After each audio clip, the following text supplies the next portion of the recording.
எல்லோருக்கும் வணக்கம்.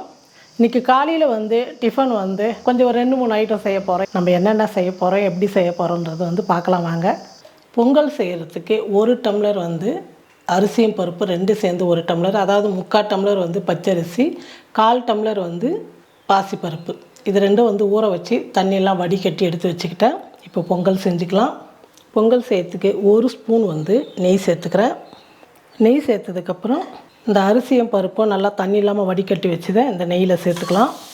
ஒரு 2 நிமிஷத்துக்கு நெய்யில் நல்லா வறுத்துக்கலாம். இந்த மாதிரி நீங்கள் வறுத்து செய்யும் போது பொங்கல் அவ்வளோ டேஸ்ட்டாக இருக்கும். ஒரு முறை ட்ரை பண்ணி பாருங்கள், இந்த மாதிரி அவ்வளோ நல்லாயிருக்கும். நெய்யில் அரிசி பருப்பு நல்லா வறுத்துக்கிட்டேன். இப்போ நம்ம தண்ணி சேர்த்துக்கலாம். நான் இந்த ஆழாக்கில் தான் அரிசியும் பருப்பு 2 கலந்து எடுத்துக்கிட்டேன். இதில் 3 டம்ளர் 3 ஆழாக்கு தண்ணி சேர்த்துக்கிறேன். 1க்கு 3. தேவையான அளவுக்கு உப்பு சேர்த்துக்கலாம். நல்லா கலந்து கொடுத்துட்டு குக்கர் மூடி போட்டு மூடிட்டு ஒரு 3 விசில் விட்டால் நல்லா அரிசி பருப்பு நல்லா குழைய வந்துடும். பாருங்கள், பொங்கல் இந்த அளவுக்கு நல்லா குழஞ்சி நல்லா வெந்து வந்தால் தான் நம்ம சாப்பிட்றதுக்குள்ளே கொஞ்சம் கெட்டியாக இருக்கும். இன்னும் கொஞ்சம் கெட்டியாக இருந்ததுன்னா களி மாதிரி ஆகிடும். இப்போ பொங்கல் ரெடி ஆகிடுச்சு. இப்போ தாளிச்சிக்கலாம். நம்ம ஏற்கனவே நெய்யும் சேர்த்துருக்குறோம். இப்போ ஒரு 1/2 ஸ்பூன் மட்டும் நான் நெய் சேர்த்துக்கிறேன். எண்ணெய் கூட சேர்த்துக்கிறேன். நெய் கூட எண்ணெய் சேர்த்து கொஞ்சம் எண்ணெய் அதிகமாக சேர்த்து செஞ்சீங்கன்னா பொங்கல் சீக்கிரம் கெட்டியாகாது. 1/2 ஸ்பூன் மிளகு, 1/2 ஸ்பூன் சீரகம், ஒரு 10 முந்திரி, உடைச்ச முந்திரி ஒரு 10, இதெல்லாம் சேர்த்துக்கலாம். பெருங்காயத்தூள் கொஞ்சம் சேர்த்துக்கிறேன். சின்னதாக ஒரு துண்டு இஞ்சி எடுத்து துருவி எடுத்துக்கிட்டேன். துருவி சேர்க்கும் போது பல்லுக்கு கடிப்படாது, சாப்பிட்றதுக்கும் ரொம்ப நல்லாயிருக்கும். பாருங்கள், எல்லாம் நல்லா வறுப்பட்டுடுச்சு. இப்போ பொங்கலில் சேர்த்துக்கலாம். நல்லா தளன்னு ஒரு அருமையான பொங்கல் ஒரு 10 நிமிஷத்தில் ரெடி ஆகிடுச்சு. பூரிக்கு உருளைக்கிழங்கு மசாலா ரெடி பண்ணிக்கலாம். அதுக்கு நான் ஒரு 2 ஸ்பூன் எண்ணெய் சேர்த்துக்கிறேன். கடுகு, கொஞ்சம் சீரகம், ஒரு 1/2 ஸ்பூன் உளுத்தம்பருப்பு, பெருங்காயத்தூள் ஒரு சிட்டிக்கு சேர்த்துக்கிறேன். இது கூடவே ஒரு 3 பச்சை மிளகா, 2 பெரிய வெங்காயம் சேர்த்துக்கிறேன். கொஞ்சம் கருவேப்பிலை, 1 ஸ்பூன் இஞ்சி பூண்டு பேஸ்ட்டு சேர்த்துக்கிறேன். நான் ஒரு 3 உருளைக்கிழங்கு வேக வச்சு தோல் உரித்து எடுத்துக்கிட்டேன். இது நல்லா இந்த மாதிரி மசிச்சுக்கலாம். பூரிக்குன்றதுனால நல்லாவே கொஞ்சம் மசிச்சுக்கிட்டால் நல்லாயிருக்கும். இந்த வெங்காயத்துக்கு தேவையான அளவுக்கு உப்பு சேர்த்துக்கிறேன். கொஞ்சம் மஞ்சள் தூள் சேர்த்துக்கிறேன். இதை சேர்த்து நல்லா கலந்து கொடுத்துட்டு கொஞ்சமாக தண்ணி சேர்த்துக்கலாம். ஒரு 2 நிமிஷத்துக்கு அந்த தண்ணியில் வெங்காயம் நல்லா வேகட்டும். ஒரு 2 நிமிஷத்துக்கு வெங்காயம்லாம் நல்லா வெந்துடுச்சு. நல்லா கண்ணாடி பதம் மாதிரி நல்லா வெந்துடுச்சு. இப்போ நம்ம மசிச்சு வச்ச உருளைக்கிழங்கு சேர்த்துக்கலாம். இதில்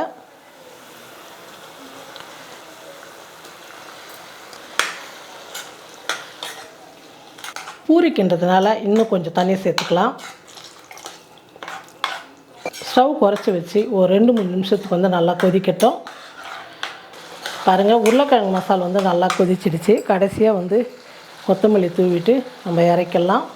பூரிக்கு உருளைக்கிழங்கு மசாலா ரெடி. இப்போ பொங்கலுக்கு சட்னி ரெடி பண்ணிக்கலாம். தேங்காய் சட்னிக்கு ஒரு 3 பச்சை மிளகா, ஒரு 1/4 மூடி தேங்காய், கொஞ்சம் கொத்தமல்லி, ஒரு 3 முந்திரி சேர்த்துக்கிறேன். ஒரு 2 ஸ்பூன், பெரிய ஸ்பூனில் 2 ஸ்பூன் பொட்டுக்கடலை சேர்த்துக்கிறேன். தேவையான அளவுக்கு உப்பு சேர்த்து அரைச்சிக்கலாம். பாருங்கள், தேங்காய் சட்னி அரைச்சி எடுத்துக்கிட்டேன். இப்போ ஒரு தாளிப்பு போட்டுக்கலாம். 1 ஸ்பூன் எண்ணெய் சேர்த்துக்கிறேன். கடுகு, சீரகம், கொஞ்சம் உளுத்தம்பருப்பு. கடுகு நல்லா பொரிஞ்சிடுச்சு. கருவேப்பிலை கொஞ்சம் சேர்த்துக்கிறேன். நம்ம தாளிச்சது சட்னியில் சேர்த்துக்கலாம். ரவை உப்புமா செய்யறதுக்கு நான் 1 டம்ளர் ரவை எடுத்துக்கிறேன். இந்த ரவை ஃபஸ்ட்டு நம்ம வறுத்துக்கலாம். ஒரு ஸ்பூன் எண்ணெய் சேர்த்து ரவையை நல்லா வறுத்துக்கலாம். பாருங்கள், ரவை நல்லா வறுப்பட்டுடுச்சு. இப்போ எடுத்துக்கலாம். இப்போ உப்புமா தாளிச்சிக்கலாம். அதுக்கு நான் ஒரு 2 ஸ்பூன் எண்ணெய் சேர்த்துக்கிறேன். கடுகு, உளுத்தம் பருப்பு சேர்த்துக்கிறேன். உளுந்து கடுகெல்லாம் நல்லா பொரிஞ்சிடுச்சு. ஒரு 2 பச்சை மிளகாய் கட் பண்ணி வச்சுக்கிறேன் பொடியை, அதை சேர்த்துக்கிறேன். ஒரு பெரிய வெங்காயம், கொஞ்சம் கருவேப்பிலை, அதையும் சேர்த்துக்கலாம். இந்த உப்புமாவுக்கு தேவையான அளவுக்கு நான் உப்பு சேர்த்துக்கிறேன். வெங்காயமும் நல்லா வதங்கிடுச்சு. இந்த அளவுக்கு வதங்கினா போதும். உப்புமாக்கெல்லாம் ரொம்ப கலர் மாதிரி வரணும்னு இல்லை. நான் ரவை எடுத்துக்கிட்ட டம்ளரில் 3 டம்ளர் வந்து தண்ணி சேர்த்துக்கிறேன். கரெக்டாக இருக்கும்.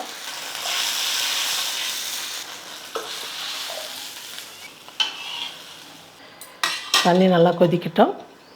பாருங்கள், தண்ணி வந்து இந்த மாதிரி நல்லா கொதிக்கணும். அப்போ தான் நம்ம வந்து ரவை சேர்த்துக்கணும். கொஞ்சம் கொஞ்சமாக ரவை சேர்த்து கட்டி இல்லாமல் கலந்துக்கலாம்.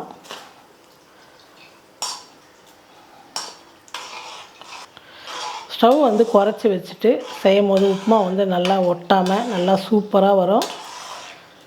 மூடி போட்டு மூடிடலாம். தட்டு போட்டு மூடி ஒரு 2 நிமிஷம் வந்து அப்படியே விட்டுட்டேன் நான் கம்மியில். பாருங்கள், நல்லா ரவை வந்து நல்லா வந்துடுச்சு. இன்னும் 1 நிமிஷம் வந்து ஸ்டவ் குறைச்சி வச்சு வேகட்டும். பாருங்கள், ரொம்ப சிம்பிளாக ஒரு அருமையான உப்புமா ரெடி ஆகிடுச்சு.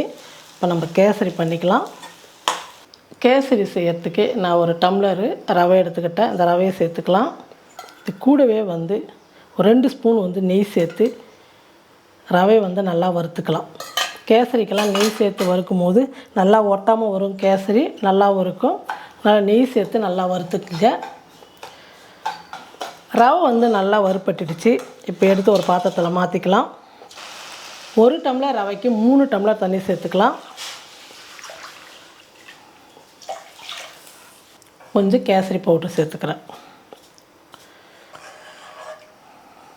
பாருங்கள், தண்ணி வந்து நல்லா கொதிக்கும் போது நம்ம ரவையை சேர்த்துடணும். நல்லா கொதிக்கணும் தண்ணி. கட்டி இல்லாமல் நல்லா கலந்து விட்டுருங்க. பாருங்கள், 1 டம்ளருக்கு வந்து 3 டம்ளர் தண்ணி சேர்த்தேன். கரெக்டாக நல்லா நல்லா வந்துடுச்சு. இப்போ 1 டம்ளர் ரவைக்கு 1.5 டம்ளர் சர்க்கரை சேர்த்துங்க. உங்களுக்கு இனிப்பு அதிகமாக வேணா 2 சேர்த்துக்கலாம். கம்மியாக வேணும்னா இன்னும் கொஞ்சம் கம்மியாக சேர்த்துங்க. நான் வந்து 1.5 சேர்த்துக்கிறேன். இது வந்து கரெக்டாக இருக்கும். 1.5 டம்ளர் வந்து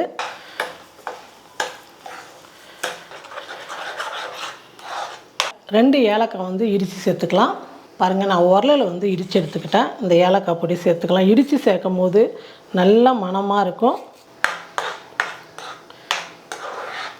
நான் இந்த பக்கம் வந்து முந்திரி திராட்சை ஒரு 3 ஸ்பூன் நெய் விட்டு நல்லா வறுத்து எடுத்துக்கிறேன். பாருங்கள், முந்திரி திராட்சை வறுத்து எடுத்துக்கிட்டேன். இப்போ நம்ம இந்த கேசரியில் சேர்த்துக்கலாம். ரொம்ப சிம்பிளான ரொம்ப சூப்பரான ஒரு கேசரி ரெடி.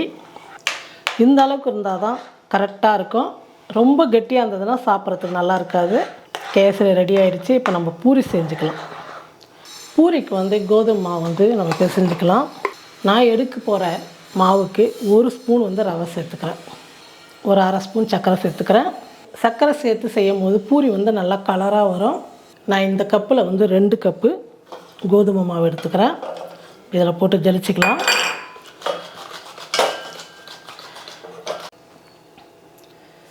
கோதுமை மாவு ஜலிச்சு எடுத்துக்கிட்டேன். இப்போ கொஞ்சம் கொஞ்சமாக தண்ணி சேர்த்து நல்லா கெட்டியாக வந்து பிசைஞ்சிக்கணும். சப்பாத்தி மாவோட பூரிக்கு வந்து கொஞ்சம் கெட்டியாக பிசைஞ்சிக்கணும். பாருங்கள், பூரிக்கு வந்து மாவு பிசைஞ்சு வச்சுட்டேன். இது நல்லா வந்து ஒரு 10 நிமிஷம் ஊறட்டும். அதுக்குள்ளே வந்து நம்ம உளுந்து வடை செஞ்சுக்கலாம். நான் 1 டம்ளர் வந்து உளுந்து வந்து ஒரு 3 மணி நேரம் முன்னாடி ஊற வச்சுட்டேன். மிக்சியில் போட்டு நல்லா நைஸாக பஞ்சு போல் அரைச்சி எடுத்துக்கலாம். பாருங்கள், நல்லா நைஸாக மிக்சியில் வந்து அரைச்சி எடுத்துக்கிட்டேன்.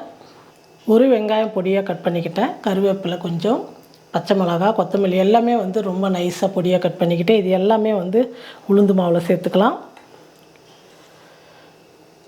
தேவையான அளவுக்கு உப்பு சேர்த்துக்கிறேன். சின்ன ஸ்பூனில் 2 ஸ்பூன் வந்து அரிசி மாவு சேர்த்துக்கிறேன். உங்களுக்கு மாவு கெட்டியாக இருந்தால் அரிசி மாவு கூட சேர்க்க வேணாம். கொஞ்சம் இலக்கமாக இருந்ததுன்னா அரிசி மாவு சேர்த்துக்குங்க. அரிசி மாவு வந்து நல்லா வந்து கட்டி கட்டியாக இல்லாமல் மாவோடு சேர்ந்து நல்லா மிக்ஸ் ஆகணும். அந்த அளவுக்கு நல்லா பிசைஞ்சிக்கலாம். மாவு வந்து நல்லா பிசைஞ்சிக்கிட்டேன். இந்த அளவுக்கு இருந்தால் போதும் எண்ணெயில் போடுறதுக்கு. எண்ணெய் நல்லா காஞ்சிடுச்சு. இப்போ நம்ம வடை போட்டுக்கலாம். ஒவ்வொரு முறையும் வந்து தண்ணியில் வந்து கையை நனைச்சிட்டு வடை போடுங்க. அப்போ தான் ஒட்டாமல் வரும். இப்படி கையில் மாவு எடுத்துகிட்டு சென்டரில் ஒரு ஓட்டை மட்டும் போட்டுக்கிட்டால் போதும்.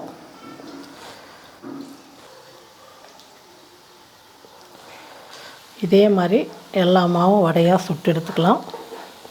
பாருங்கள், வடை வந்து 2 பக்கமும் திருப்பி போட்டு நல்லா வெந்துருச்சு. இப்போ நம்ம எடுத்துக்கலாம்.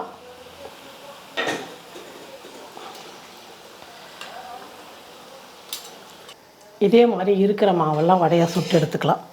எல்லா வடையும் சுட்டு எடுத்தாச்சு. இப்போ வந்து நம்ம பூரி செஞ்சுக்கலாம். எண்ணெய் நல்லா காஞ்சிடுச்சு. இப்போ பூரி போட்டுக்கலாம். நம்ம பூரி வந்து தேய்ச்சி வச்சுட்டா டக்கு டக்குன்னு வந்து போட்டு எடுக்கிறதுக்கு ரொம்ப ஈஸியாக இருக்கும். பூரியெல்லாம் சுட்டு எடுத்தாச்சு. காலையில் டிஃபன் எல்லாம் செஞ்சு முடித்தாச்சு. நல்லா சூப்பரான பொங்கல். எப்போயுமே நிறைய ஐட்டம் செய்யும்போது கொஞ்சம் கொஞ்சமாகவும் செய்வோம், அதே மாதிரி கொஞ்சம் நிறையா செய்வோம். நிறைய வெரைட்டிஸ். ஆமாம், நிறைய வெரைட்டிஸ். அப்புறம் இது வந்து ரவை உப்புமா, கேசரி. இந்த மாதிரி நான் செய்யும் போது பாருங்கள் எவ்வளோ வந்தது. இப்போ கரெக்டாக இருக்குது. இந்த அளவுக்கு கெட்டியாக வந்துடும். சாப்பிட்றதுக்கு ரொம்ப நல்லாயிருக்கும். பூரி வந்து கொஞ்சமாக செஞ்சேன், ஏன்னா சாப்பிடும் போது சூடாக செஞ்சு கொடுக்கலாம் அப்படின்றதுனால கம்மியாக செஞ்சேன். உளுந்து வடை, பூரிக்கு வந்து உருளைக்கிழங்கு மசால், பொங்கலுக்கு வந்து சட்னி. சாம்பார் வேணான்றதுனால சட்னி மட்டும் செஞ்சுட்டேன். எல்லா ஐட்டம்ன்றதுனால சாம்பார் செஞ்சால் வேஸ்ட்டாக தான் ஆகிடும் அப்படின்னு அப்பா வந்து சட்னி மட்டுமே போதும், இவ்வளோ ஐட்டம் இருக்கு இல்லையா அப்படின்னு சொல்லிட்டாரு. அதனால் இதுதான் இன்றைக்கி வந்து நம்ம வீட்டில் காலையில் கெஸ்ட்டுங்களுக்கு நான் செஞ்சுருக்கிற ஒரு சிம்பிளான விருந்து. நீங்களும் இந்த மாதிரி உங்கள் வீட்டில் கெஸ்ட்டுங்க வந்தாலும் செய்யலாம். நம்ம வீட்டிலே வந்து நம்ம பொண்ணு மருமக அந்த மாதிரிலாம் வரும்போது எல்லோரும் சேர்ந்து எல்லாம் சாப்பிடும் போது இந்த மாதிரி ஒரு 4-5 வெரைட்டி இருக்கும்போது ரொம்ப விரும்பி சாப்பிடுவாங்க. நமக்கும் ரொம்ப சந்தோஷமாக இருக்கும் இந்த மாதிரி செஞ்சு கொடுத்து. எனக்கு ரொம்ப சந்தோஷம் இந்த மாதிரி நிறையா செய்யணும்னா.